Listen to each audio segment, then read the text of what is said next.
breaking news.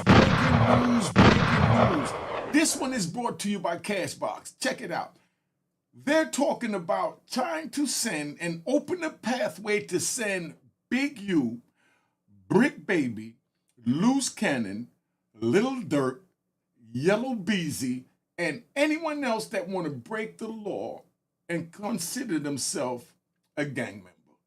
Now, I'm going to play this before I even go into my intro because I think y'all really need to know what's going on. But I'm going to get an intro for a minute.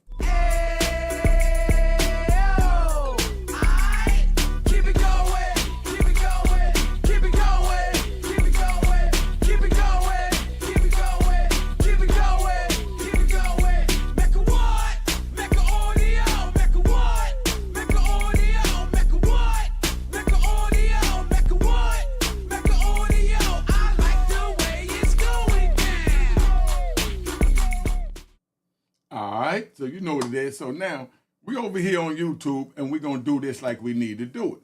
Check. We're going to play Donald Trump answering the question of what does he think about sending American citizens to Cecot Prison. Now watch this and I'm going to show you what Cecot Prison is. And this is the pathway that they're trying to open up for people that want to break the law. So if you young people want to keep doing it, they're making a pathway to do just this to you. Please share this video and remember it's sponsored by Cashbox. Coming real soon near you. All right. El Salvador, the president there said he would be willing to take American citizens in the federal prison population. Is that one of the ideas they're going to be discussing? Well, I love that. If we could take some of our 20-time wise guys that push people into subways and that hit people over the back of the head and that purposely run people over in cars. If you would take them, I'd be honored to give them. I don't know what the law says on that, but I can't imagine the law would say anything different. If they can house these horrible criminals for a lot less money than it costs us, I'm all for it. But I'd only do according to the law. But I You see what he's saying? If you could house them for a lot less. So right now, you youngins looking at this, you elders that know the youngins looking at this, let them know that they're no different than stock. That's it. Trying to find the cheapest place to place them, to put our money behind it so it could rise. So they're trying to find the cheapest place to put them. Let's get this right. So that America could rise by removing them from our society, being that they don't want to communicate and function as a decent society member. So this is how they're opening the path up. So don't say you didn't know. Don't say you wasn't told. I'm going to let him finish telling you what's going on. Then we're going to get into Big U, Loose Cannon, Little Dirk, all of them that got these charges. That this is where they're trying to send them. This is what we need to be talking about. have suggested that, why should it stop just at people that cross the border illegally? We have some horrible criminals, American grown and born, and if we have somebody that bops an old woman over the head, if we You heard that? American grown and born criminals that need to be sent out of the country and to Cecot. Then I'm going to show you what that is in a minute. have somebody that is in jail 20 times and goes back and shoots people all over the place and then has a bad judge or a bad prosecutor that do nothing about him. All they worry about is politics. They don't worry about that. I think if we could get El Salvador or somebody to take them, I'd be very happy with it. But I have to see what the law says. Okay. All right, so that's all I'm saying, right? So now I'm going to get into this right here. Now I'm going to play this joint here, and, I want to thank everybody for your Cash App donation. I appreciate it. That's what built this studio that you get ready to see this fly joint on. But we got Cashbox coming real soon. Be on the lookout. All right, let's get this thing started. A body in the desert, a diss track that cost a life, and a street legend caught bragging on tape. I was bagging my victims. Closets. Yeah, I was bagging in dark places. That's not fiction. That's Big U. You see, now, this right here is what this is about. You just heard what our president said. So if you youngins don't want to share this video, I don't know what to tell you. You heard what our president said that they're planning on doing, and he's looking to make sure it's legal within the law with people that do just what they're accusing Big U of, Little Dirk of, Yellow Beezy of. Those are the main ones in there. And Melly. Just pay attention to this now. And you tell me if you think this qualified for what I just played for you. That's why I did it in the order that I did it. You on audio talking about putting people in bags. Federal agents say Eugene Big U Henley Jr. ran South LA like a cartel with a nonprofit in the front and a kill list in the back. They say he murdered a rapper signed to his label. How did they know? How did they know? How the you did know? Let's break down how Big U killed people and why the feds say they've got the receipts to prove it. How Big U killed people. Eugene Big U Henley Jr. was already a big name in South Los Angeles, not just because of his ties to the streets, but because he walked around like a king. Big U had it all: money, clout, a music label, a so-called non-profit, and enough influence to scare just about anyone into silence. But now, federal prosecutors are saying he crossed a line that Yo, stop. I gotta stop this. Because like I said, I run a real gangster channel over here, and I'm not gonna do nothing but deal with gangsters that want to know what the gangster is to hopefully prevent them from wanting to go down that path or get off that path if they on it. In other words, get off the gangster train and go get a job. You know, that's what we promoting over here. Get off the gangster train. But I gotta correct that. He just sat there saying that, you know, that he murdered. I mean, he convicted him. No, he's allegedly charged, and I want to say that over here on Unique Mecca Audio. Make sure everybody hear that. He's allegedly charged with these crimes.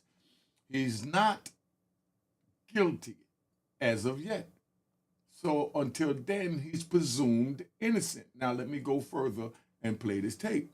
All right.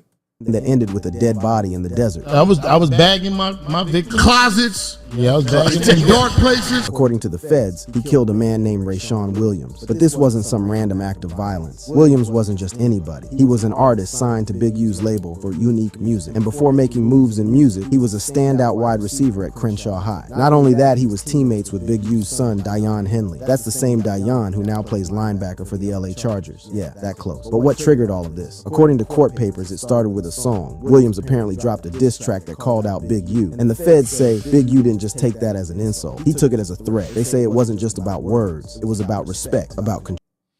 Hold up. Let me just say this because we got to ride.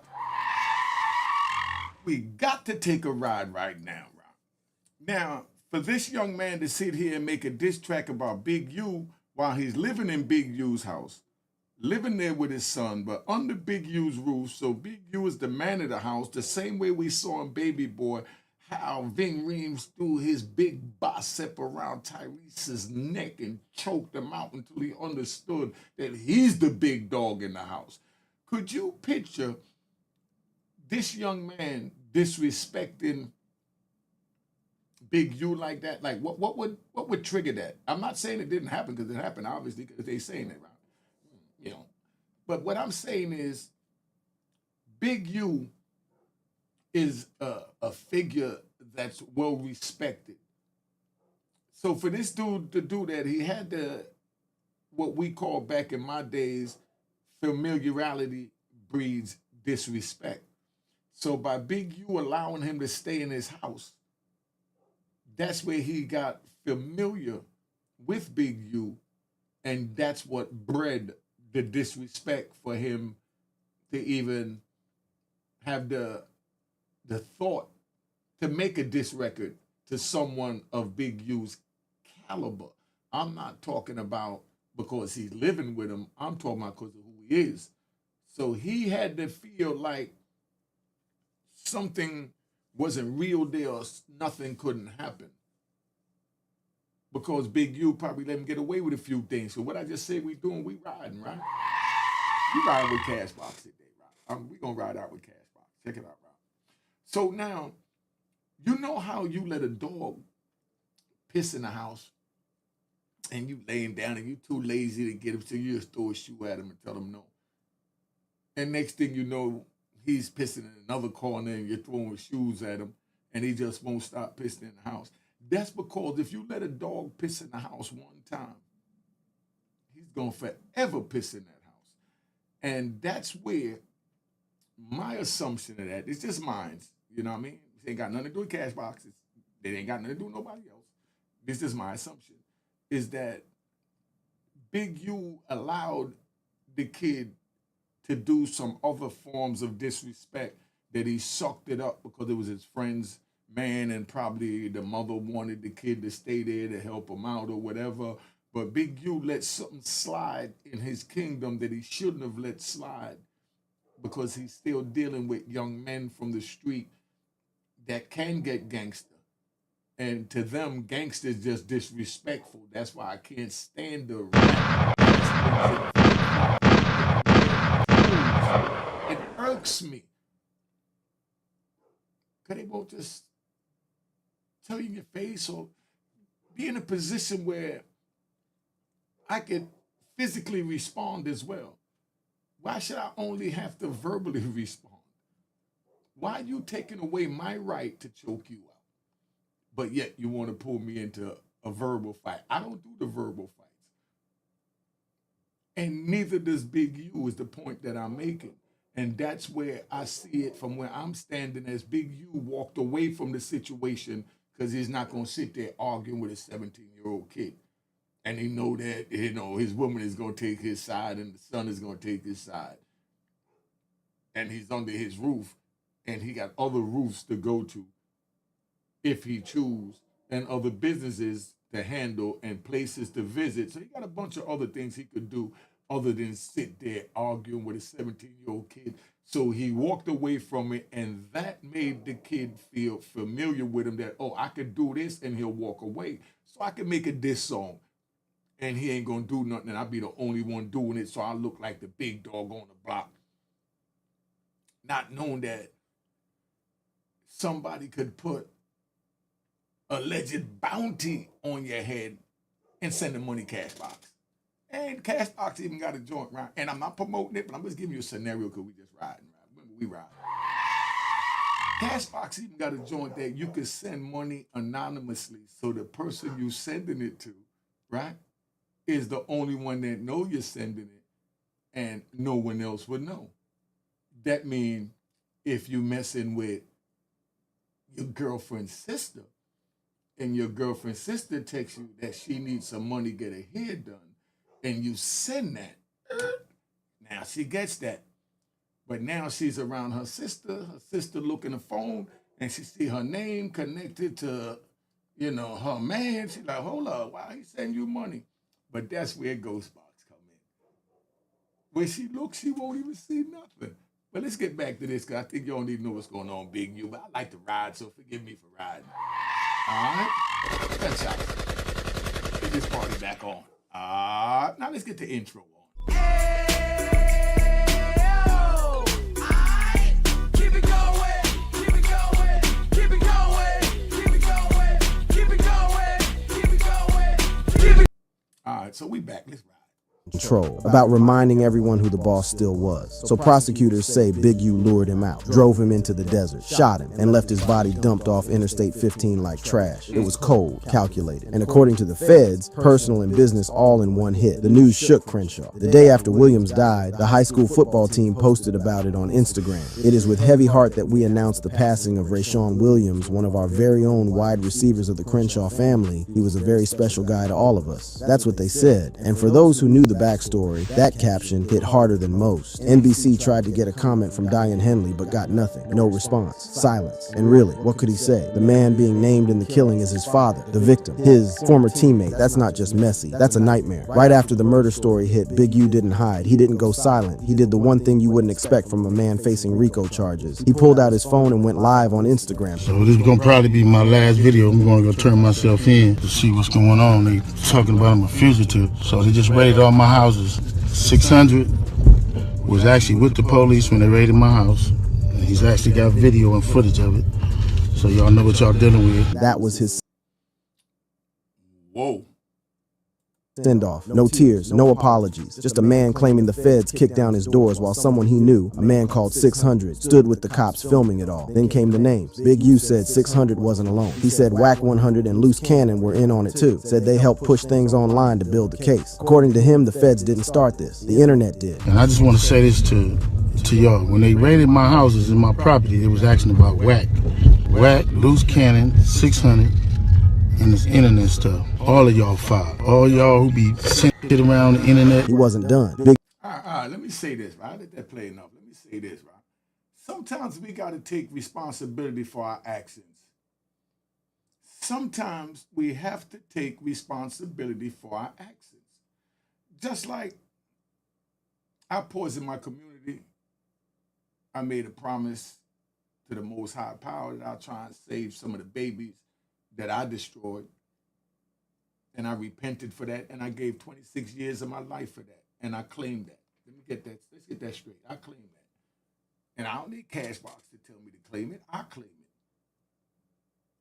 Now, so you understand, Big U, you also went on platforms and social media, and you told people to check in. Check in. That means you're going to protect them. That means that the police can't protect them. That means you're going to protect them. So what are you, a police inside the police? I'm not calling them a police because I know the right bastards, if they hear something like that, they're going to take it the wrong way. What I'm saying is, what are you, an organization within society? And you're the police of that organization? Or the gatekeeper of that organization? America wasn't built to have that. There's laws to prevent that. And those are what they're using against Big U right now. And then Donald Trump said he has somewhere to send them. But they get no visits, no phone calls, no mail, and they just sit in a big cell that hold 80 men. 99% of them is not going to speak English. They're going to speak their language because it's all the way in another country. I think it's El Salvador, but the rat bastard was correct. We're going to talk about Cecot. They're probably going to build more of them. It's a business organization. Let me get back to this because I want to get to that and I want to show you what Cecot is before this get too late. And I know, Big U went after the likes, the shares, the reposts. He said everyone watching from their phone helped the case move forward. All y'all who be promoting and listening to what these saying, all but we listened to what you said up here too, Big U. You was up here as well, so don't pull yourself out and don't try and blame, Whack 600, Loose Cannon, and anyone else because you have to wear your responsibility, big bro. You slipped. If they went up there and said something and you laid solid to that, if you laid solid to that, you wouldn't have them coming back because there'd be nothing to come back to. But you threw fuel up there when you went on another podcast and you started talking about how people got to check in, and you started your own podcast called Checking In, when to tell someone to check in with you when you're coming from another state into the great state of California, that forget the governor, forget the mayor, forget the police, forget everybody. I run this joint. That's some Al Capone, Bugsy Siegel, and everything else. Come on, dog. And you don't want to take your responsibility for where you're sitting at right now? Right now, I'm baffled that you don't want to take your responsibility, because now is the time you yourself know you got to humble yourself, because sometimes when we ride, sometimes when we moving too fast, God come in and grab us and slow us down a little bit, might let our funds fall off. And we still keep running. And God loves us so much, he come behind us and grab us again, and now he pull us. And then he let us catch a case, and now we looking at 5 years. Something light that you feel you could do. And then you get out of that, and you get to running again. And God grab you and sit you down with life plus 20 and 26 years. That's my history I just told you. I wasted it. God grabbed me a number of times in a number of cases, and I took it for granted, the same as a lot of y'all are doing. When you catch them cases, that's God grabbing you. Oh, come here. You know what I mean? And sometimes he got to grab us a little harder. And that's when we're looking at 10 years. When he grabbed his harder, now we looking at life. And he's giving us all the messages and codes that we need. But right now, what we have to do is we got to adhere to these messages. Don't take the good people you meet in your life for granted. Don't try and not allow someone in your life because they didn't DM you and they said hello to you on the street. Remember that. Don't take it when someone beat the horn and you're a beautiful young lady looking nice walking down the street. That's a disrespect. Because for that split second, being that person's life is moving so fast, God threw you in his path because you and him was beneficial to do something together. And it don't have to be actual. But he threw you in that path and he beat the horn. And you stuck your nose in the air and kept going, or kept your nose down in your phone and kept going. And you missed God's blessing. Y'all need to, that's the world I come from. But if I see a young lady walking on the street, I beat the horn and the young lady look over, she smiled and keep walking, and and that let me know that she good. Now, ran two little cars and pull over and I jump out and I go back and I, how you doing? My name's Unique. Where you from? Where you going? All right, come on, you want to ride? And it was that simple. And even though America was violent then, no, it wasn't looked at as, oh, don't get in the car, that he's a stranger. I'm just telling you how it was during my time. We didn't look at it that way. Because remember, I'm from the time right after the hitchhiking. Remember, in America, they were putting their thumbs out. They were putting their thumbs out on the highway and picking up complete strangers in dark roads on Highway 66 where everything go down. That's the time. Then it got worse and worse and worse. But in our time, you wasn't going to get nobody. It was a rarity to get somebody that would get a girl in the car and kidnap her and rape her and do all that crazy stuff like that. You know what I mean? Unless you talk about, you know what I mean? Because then dudes treat them how they feel they can treat them, thinking no one cares about them. Just so you understand where I'm at. But let me get back to this. I don't understand if I'm getting a little too deep for y'all or what. But this sponsored by Cashbox again. Remember that. Cashbox coming real soon. Y'all giving these likes and hidden likes. All y'all supporting this. All y'all guilty of this shit. We supported you, Big U. We watched you too. If you had something against a black man, you should handle it with a black man in the streets. His message was loud and it was clear. He believed the whole case was built on clicks, likes, reposts, and that it wasn't just about him. It was about what he stood for. Then he looked at the indictment, and according to him, it made no sense. And I'm looking at the people they arrested. How you gonna go arrest people that I don't even talk to? That's a built-in liar right there. You know what I mean? Now, let me explain that, right? Let's ride. Let me explain that. Yo, they could bring in people that you don't know when they have you as a RICO under the conspiracy law of the RICO. So they saying that somebody that worked for you, that was in your control, Big U, hired someone else to do something to further your agenda because you're at the top. So now, whatever they do down below, it affects you up top. But you have to have knowledge of it is what you're going to have to show when you go to court, that you did not have knowledge of that. And try and separate yourself, but they'll still hold you to the aiding and abetting clause, saying that your co-conspirator that hired the dude to help to further your agenda aided and abetted your cause to get the bag. Follow me on this? I think I'm going to make a short out of that. That was fire.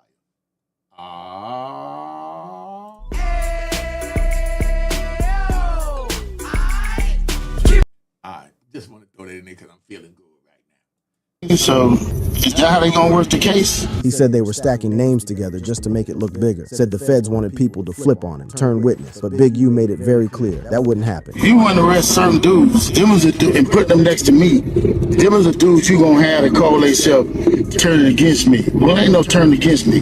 I ain't going for that. You might as well go get 600 a whack. He wasn't scared. He wasn't folding. He doubled down. Then he hit them with a message that showed how he saw the whole situation. I ain't been.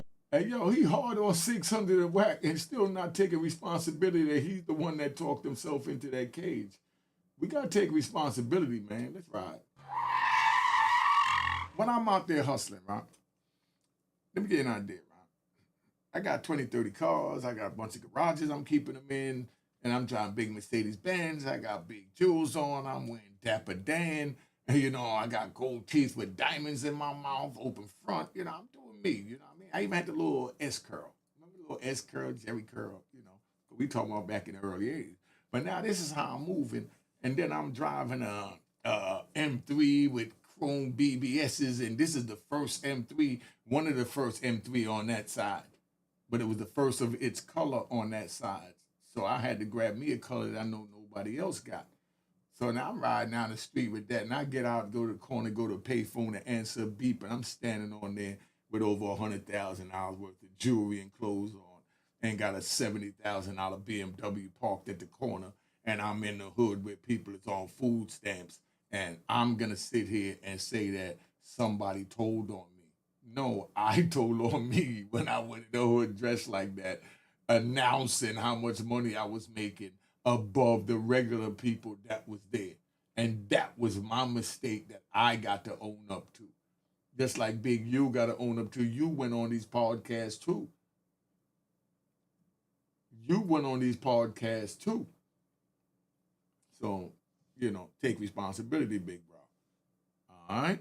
And nothing but a help to our community. But I guess it is what it is. And he did that. I looked at a few things he did a little research, and he do get a round of applause for that.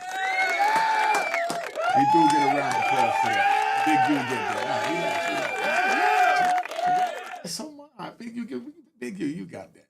All right? It's the price of being black and trying to help somebody, trying to help your community, and do what you can. And just like that, Big U turned himself in. But he didn't go out quietly. He pointed fingers, dropped names, and told the world he was walking into that courtroom on his own terms. Then came the real storm. The indictment was worse than people thought. The charges weren't just about a single murder. The feds hit him with everything. Murder, human trafficking, extortion, wire fraud, a full-blown RICO case. He hasn't talked about the deep details yet, but he's standing on one thing. He says he's innocent. Big U told people straight up, I did nothing wrong. But the paperwork says something different. The feds say he's been running a criminal organization for years, one that used fear, fame, and money to stay in power. They say it was built on his street legend and pushed through Los Angeles like a shadow government. They're calling it a full enterprise. The charges fall under the RICO Act. That means the feds aren't just focused on one thing. They're looking at every move since 2010. They named the operation Drawdown. 10 other people were taken in. Some were already behind bars. Others turned themselves in right after the charges went public. One of them was Brian Mejia. He walked in quietly. No Instagram video. Then came two more names. Sylvester Robinson, also known as Vay, and Mark Martin, called Bear Claw. Both got picked up on March 19, 2025. Both charged in the same complaint, same case, same crew. According to the feds, the group was a machine. They called it the Big U Enterprise. And in their own words, it worked like a mafia. The Big U Enterprise is a distinct and independent criminal enterprise engaged in criminal activity, including murder, extortion, robbery, trafficking, and exploiting sex workers, fraud, and illegal gambling, the complaint said. Just when you thought it couldn't get worse for Big U, the feds brought out the one thing that always hits harder than paperwork. Audio. Not rumors, not secondhand stories, real audio. They say it's Big U on the tape, talking about running up on Whack 100, and not alone. They say he was rolling deep with the rolling 60s, all dressed in black, chasing Whack through the street. The way the court records lay it out, this wasn't just tough talk. It was a moment, a real scene. According to prosecutors, it's Big U's voice, and he's not alone. They say he was rolling with a crew from the rolling 60s, all black hoodies, tied tight, moving through the street looking for Whack 100. This wasn't just talk. The feds say it turned into a full-on confrontation, and in the middle of it, you hear Whack begging, "My wife draws, I see you, Eugene. I see you, Eugene Henley, I see you." He's screaming all that. He's got his blower out, but he's f***ed up. Yeah, that's how messy it's gotten. Whack 100's name all over the story. So of course, Whack fired back. He hopped on Clubhouse the moment Big U turned himself in.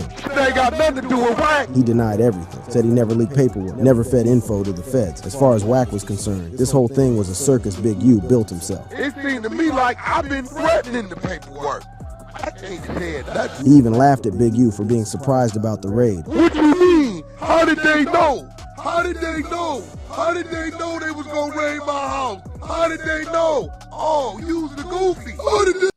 Hey, yo, that's crazy, right? That's why I say, you know, yo, like I said, I don't pick sides. I got to give Wack a round of applause. That's my point. I got to give Wack a round of applause on that. Whoa. Like I said, I ain't no hater, you know what I mean? I'm not into none of that, right? But he get his round of applause because that's the point that I was making when I'm standing on the corner with over $100,000 in jewel and a $70,000 car. I've got damn near $250,000, you know what I mean, at my fingertips in a hood where people is paying rent of $50 a month. And I'm wearing $250,000 and I'm on the corner. And whatever happens after that, I'm going to say somebody told on me. So Wack is saying, what do you mean? How you didn't know they're going to come up in your crib, my dude? Let's keep it 100. That's why I say I respect Wack, man, because right there, that's the highest of the gangster you could get. Take responsibility, dog. You got on the YouTube, too. You need to take responsibility. You wore $250,000 running around 8th Avenue. How you going to say somebody told on you? No, you told on you first when you got out the car and corroborated whatever they might have told on you before you said a word. Take your responsibility, dog. And that's what this video is about. And I'm going to show you where they're trying to send you. If you want to get into this world and talk about you disputing with me, I'm going to show you where Cecot is after this, but I'm going to let this play out, let the rest of this little joint. But what Wack said was 100. How you didn't know they're going to come get you? You on YouTube, dog. Come on. They know. How did they know? How the f you think?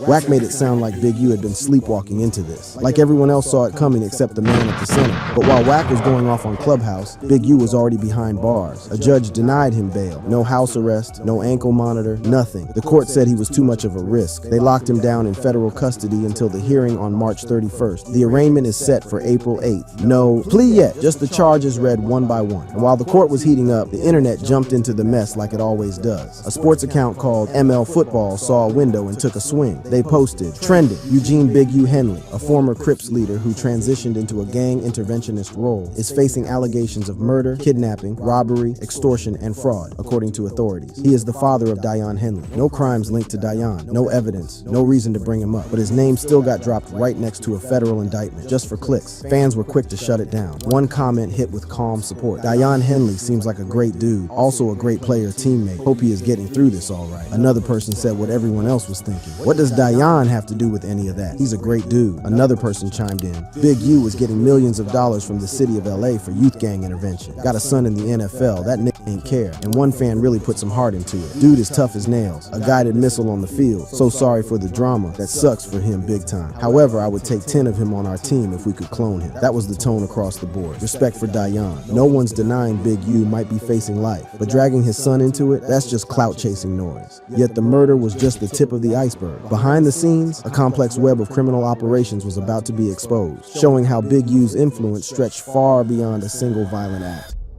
Criminal past and hidden operations. Before the posts, before the podcast, before the streets started whispering about federal raids and RICO charges, Eugene Big U Henley was already on law enforcement's radar, and not because of music or charity. Back in 1991, the story started with a setup, a cocaine sting. But Big U didn't just show up to buy or sell. He showed up to rob the undercover sheriff's deputy running the sting. That single move earned him 13 years in state prison, but it didn't bury him. It built him. Word spread fast inside and outside. Authorities believed he wasn't just part of the rolling 60s. They said he helped run it. So when he got out in the early 2000s, Big U didn't just walk back into LA. He walked back into power. But freedom didn't mean peace. The LAPD and the FBI stayed close. They kept watching. Over the years, they tied him to more than 20 major investigations. Some were about guns. Others were about drugs. Some were about private meetings where gang violence was being planned out. Federal agents said Big U had become the fixer. If something went wrong, they called him to set it straight. He knew how to calm things down or make them worse. That was the quiet side, the street side. But out in the open, he showed something else. He showed up at schools, he spoke at events, he gave interviews about gang prevention. He started a nonprofit called Developing Options based in Hyde Park. It looked like it was built to help kids stay off the streets, but the feds say that was just the front. They say Developing Options was used to launder money. Donations came in from NBA players, big companies, and even city-run programs. On paper, those dollars were for youth programs. In reality, prosecutors say that money went straight into Big U's pocket. No receipts, no breakdowns, just wired to his personal account like it was regular income. That nonprofit didn't just just run on local money, it was backed by the city of Los Angeles. It got funding through the mayor's Gang Reduction Youth Development Foundation, which also uses federal money. That turned it from a local scandal into a federal crime. IRS Special Agent Tyler Hatcher didn't hold back. The RICO charges against Mr. Henley and his associates reflect a pattern of crimes that runs the gambit from extortion to tax evasion, all under the umbrella of a well-organized criminal organization led by Mr. Henley. He kept on to explain more about his crimes. Additionally, Mr. Henley allegedly duped the county of Los Angeles by running a charitable organization that promoted anti-gang solutions while continuing criminal activity that was directly contrary to his charity. And the IRS wasn't the only one watching. LAPD Chief Jim McDonald said the department had been in this from the start. From day one, the Los Angeles Police Department has been proud to stand shoulder to shoulder with the FBI in this critical investigation. Then the money trail got worse. The complaint says Big U filed fake pandemic relief claims for Unique Music. The paperwork claimed he made $200,000 in profit in 2019. But in reality, the business lost $5,000 that year. He shouldn't have qualified for a loan, but the money still came in. Add that to the old charge from the 90s, 13 years in prison for robbing an undercover cop during a drug sting. That story never left him. And now it's being pulled back in to show a pattern. The feds say this isn't about one bad call. They say it's about years of violence, fraud, and control.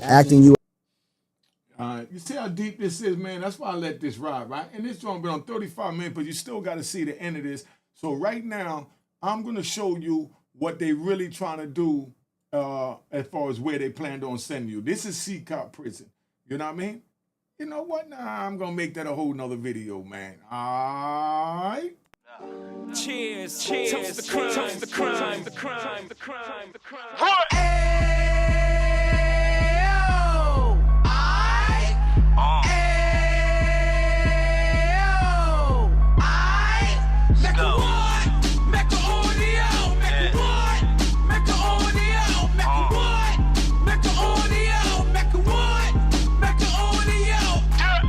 Fresh out the can of 26, he back on the strip, getting back in the mix. What he mentions a gift. You stand up 10 toes down, and I suggest you pay attention to this.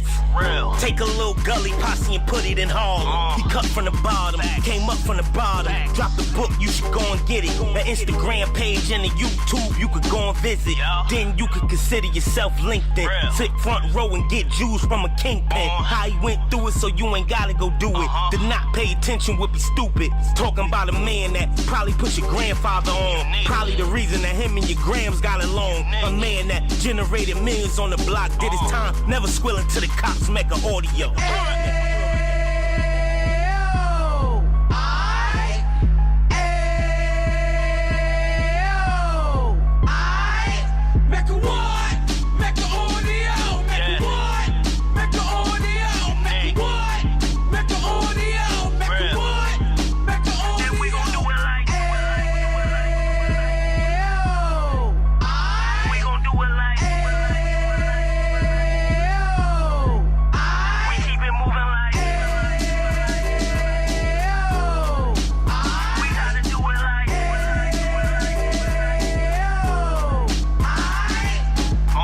Get it live like 2 G's in the 90s. Drop top beamer so shiny. I let shorty go, she was whining.